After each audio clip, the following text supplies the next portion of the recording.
सभी को जय मसीह की। आइए हम प्रभु यीशु के एक और चमत्कार के बारे में सुनते हैं। कहते हैं प्रभु यीशु एक बार यरीहो नाम के नगर के पास से जा रहे थे और जहाँ पर मार्ग में बहुत से अंधे रहते थे। जब उन्हें पता चला कि प्रभु यीशु इस मार्ग से होकर जा रहे हैं और बहुत भीड़ उनके पीछे जा रही है, तो उसमें से एक अंधा व्यक्ति उठ कर के खड़ा हुआ और बहुत ज़ोर से उसने चिल्लाकर कहा कि हे प्रभु, हे यीशु, हे दाऊद की संतान, मुझ पर दया कर। तो और लोग जो उसके पास थे उसको डरा करके चुप करने लगे, लेकिन वो और भी तेज़ी से चिल्ला करके बोला कि हे प्रभु, हे दाऊद की संतान, मुझ पर दया कर। और तब प्रभु यीशु ने उसकी ओर मुड़ कर के देखा और प्रभु यीशु उसके पास आए। कहते हैं प्रभु यीशु ने उससे पूछा कि मैं तेरे लिए क्या करूं? तो वो बोला, प्रभु आप मेरे लिए ये करें कि मैं देखने लगूं। तो प्रभु ने कहा, जा देखने लग। और वो उसी घड़ी देखने लगा। तो वो अंधा एक विश्वास के साथ में प्रभु को उसने पुकारा। और कहते हैं जब प्रभु पर कोई विश्वास करता है तो उस विश्वास के कारण वो प्रभु उसको चंगा कर देता है। आज हमको भी चमत्कार और आशीष पाने के लिए सबसे पहले परमेश्वर पर विश्वास करना होगा।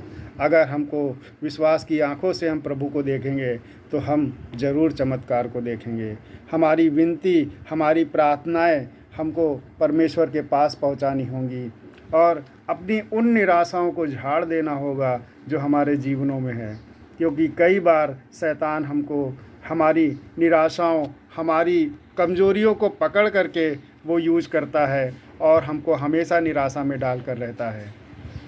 वो हमेशा हमारे दिमाग में डालता है कि तुम्हारी गरीबी कभी नहीं ख़त्म होगी, तुम्हारी ये बीमारी कभी भी तुम्हारे शरीर से नहीं जाएगी। लेकिन अगर हम परमेश्वर पर विश्वास करें और परमेश्वर पर भरोसा रखें, सच्चे हृदय से और सच्चे मन से हम प्रभु के पास अपनी प्रार्थनाओं और अपनी विनती को लेकर के आए, तो वो परमेश्वर हमको ज़रूर चंगा करेगा। क्योंकि उसने हमारे लिए ही कोड़े खाए कि हम चंगे हो जाएं। पवित्र शास्त्र कहता है कि उसके कोड़े खाने से उसके बच्चे चंगे हो जाते हैं। उसने कोड़े खाए इसीलिए कि उसके बच्चे चंगे रहें। लेकिन बच्चे कौन, संतान कौन बनेगा? जो उस पर विश्वास करेगा। परमेश्वर ने कहा कि जितनों ने उस पर विश्वास किया सबको परमेश्वर ने उसकी संतान होने का अधिकारी बना दिया।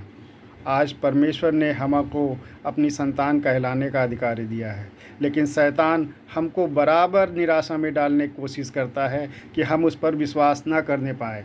इसलिए हमको शैतान को डांटना है यीशु के नाम से और उससे कहना है कि परमेश्वर ने मुझको अपनी संतान बनाया है, परमेश्वर ने मुझको अपनी संतान ठहराया है। इसलिए दुष्ट तू मेरे जीवन से दूर हो। और देखना, ऐसा कहने पर ही हमारे जीवन से वो समस्या, वो बीमारी चली जाएगी। परमेश्वर दयालु है, दयावंत है और वो हमको हमारी बीमारियों से, हमारी समस्याओं से, हमारी निराशाओं से ज़रूर आज़ाद करेगा। लेकिन हम परमेश्वर के पास आए तो, लेकिन हम तो परमेश्वर के पास आना ही नहीं चाहते, उस पर विश्वास नहीं करना चाहते। इसलिए हमको परमेश्वर पर विश्वास करना है और उसके पास आना है, जिससे कि परमेश्वर हमको हमारी सारे बंधनों से आज़ाद कर सके और हमको छुटकारा दे सके। सभी को जय मसीह की।